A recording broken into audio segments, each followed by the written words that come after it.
Good morning, everyone. Thank you so much for having me here today. Again, my name is Kirsten James, and I work for the nonprofit organization Ceres. We're based in Boston. We've been around for 30 years, but about 3 years ago, we really saw the opportunity to engage our partners on California water issues. So I helped to found an office here in California and bring a lot of our business and investor partners into California to work on this critical issue.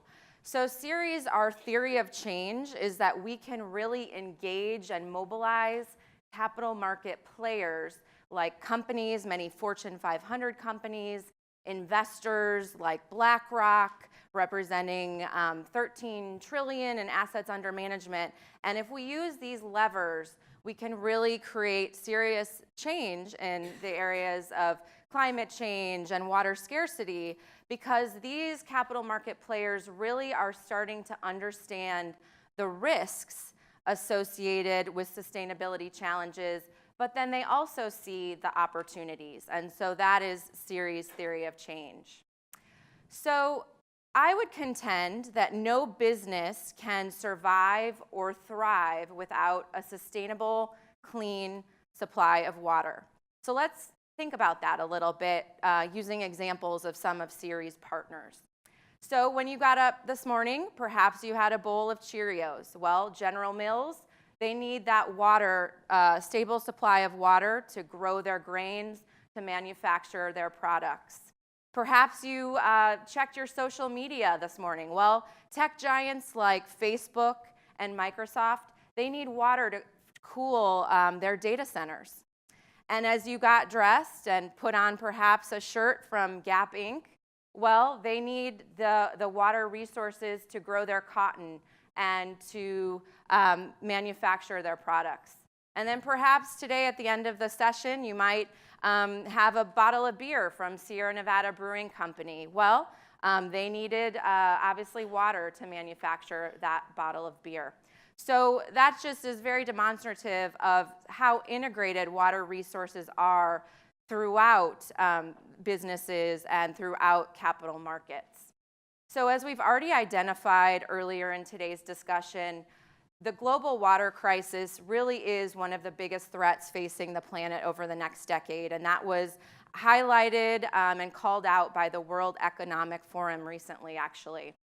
And businesses are starting to take notice. We want to see more and more of this, but we did note that back in 2016, the CDP, which is a nonprofit organization which surveys companies and collects data on things like water resources, found that 87% of businesses responding to their report actually identified exposure to water risk with financial impacts totaling more than 14 billion.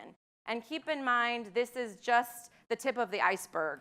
This is just those companies that are responding to this survey. So there is considerable risk out there for the capital markets. So what are the drivers of this risk? We've heard some of this. Buzz gave a great example of some of the California pressures that we're seeing, but obviously climate change. I'm just recently back from the COP23 negotiations in Bonn, Germany, and there was actually a day devoted to water resources because climate and water are so linked and connected. So we see droughts, extreme droughts. We see, as in California, 5 years of extreme drought followed by a year of extreme rain. So this is a key driver. We're also seeing growing competition for water resources. Our population continues to grow. The population is moving to urban centers, and so that's creating greater competition for these limited freshwater resources. Another risk driver is weak regulation. We often don't see the political will for working on these issues and creating smart management frameworks.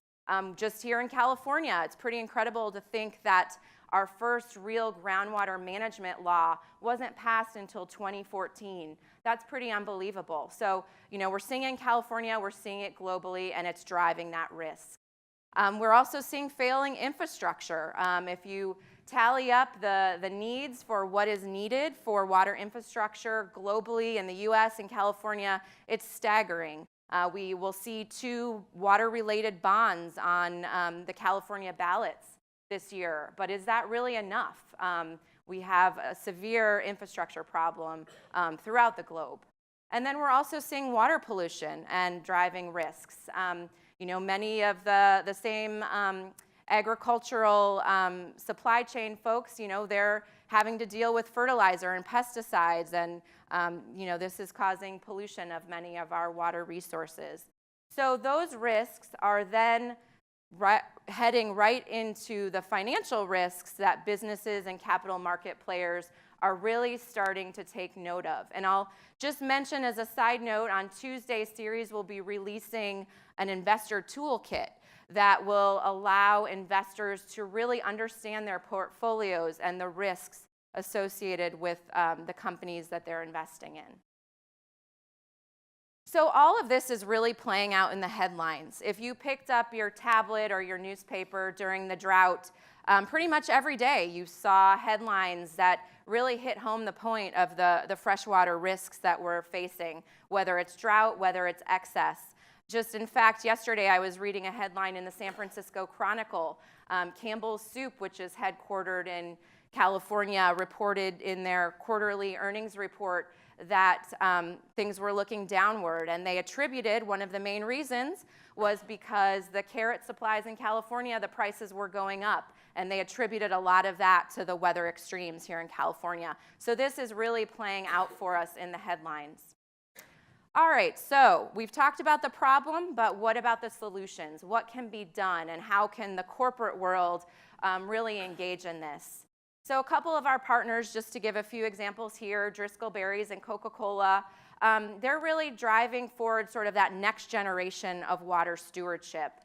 Driscoll's, they're really looking to work with their growers in the central coast of California, because they're pretty limited. They use aquifers, so that's their main supply of water. So once those run dry, they're out of luck. So they're really taking a proactive approach. They're working with their growers, they're educating them, they're developing new technologies, they're working with different NGOs in the space to really figure out how they can develop solutions to this problem. Food and beverage companies like Coca-Cola, they're really moving down the collective action approach. So really with the concept that water can be so local and so watershed-based, but there's multiple straws in that water source for every watershed. So they really need to collaborate and coordinate and work collectively at that watershed level. And just here locally as an example, in the San Gabriel watershed, just not too far from where we sit today, they worked with a number of partners on a watershed restoration project to hopefully help recharge those supplies in the San Gabriel River watershed. So speaking of Driscoll's, that is what I want to turn to next is, you can only do so much in your own operations, in your own supply chain. But, what about everyone else around you? So that's where Ceres came in with our work in California 3 years ago. So we launched our Connect the Drops program. And the basis of this is you can only do so much as a company within your four walls, but you really need to engage in larger discussions around smart water management. And so what we're doing through this campaign, you see we have 27 companies that are active members of this campaign, and we elevate their voices in Sacramento around these critical water management issues. So we bring that economic perspective to Sacramento and advocate for a lot of these smart water policies that you heard Buzz and Mark Gold highlight earlier this morning. So just to give you a couple of examples of what we've worked on. So we worked on a bill in Sacramento around water data. So you can't manage what you don't measure, right? So it's pretty unbelievable. We have all of the data coming in from many agencies and many NGOs, but no one, has any idea of what this person is doing or what that person is doing. So what this bill did is it moved forward a framework to integrate all this data so that we can really understand what the problem is and then hopefully make smarter decisions. Another example that I'll give is working with some of our partners at Sustainable Conservation and elsewhere. We really got to thinking that for the water bond that was passed back in 2014, the biggest pot of money went to storage. Well, how do you define storage? As Buzz was mentioned, our largest reservoirs are really underground. And so how can we turn that money to smarter solutions that have less environmental impacts like groundwater recharge? So we took our Connect the Drops companies to Sacramento, talked to the California Water Commission about how we needed to give consideration to these smarter water management projects and how that made financial sense and how that would set our state on a sustainable water management path. So what's coming up? Well, a couple examples to share that are on the horizon. We're working on a conservation and efficiency strategy in California. So under the drought conditions, Governor Brown had an emergency mandatory water conservation targets. California exceeded. We met those targets statewide, the 25% water reduction targets. But now that the drought is over and now that that mandatory restriction has been lifted, how can we really make water conservation a way of life in California? And that will then contribute to setting our state on a sustainable water management future. So there's a suite of bills in the California legislature that would do just that. And so our companies are going up to Sacramento and sharing their perspective, their economic perspective on why that's important for California. Just one other example I'll share is that we're also working on funding safe and affordable drinking water in California. So as was mentioned earlier, there's an estimated 1 million Californians that don't have access to safe drinking water, which is quite staggering in a state like California, which is the fifth or sixth biggest economy in the world, but it is the case. So the companies we're working with really see themselves as part of the community and wanting to be part of the solution. Their customers live in these areas, their employees live in these areas, so they want to be part of the solution and help bring this funding for these safe and affordable drinking supplies forward. So we think we're making a big impact in Sacramento, bringing the business perspective in on these issues, really sharing the stories of what's being done, but also what needs to be done. So we're excited with our Connect the Drops company partners to make more impact in 2018 and hopefully get these important policies to the finish line. So thank you so much.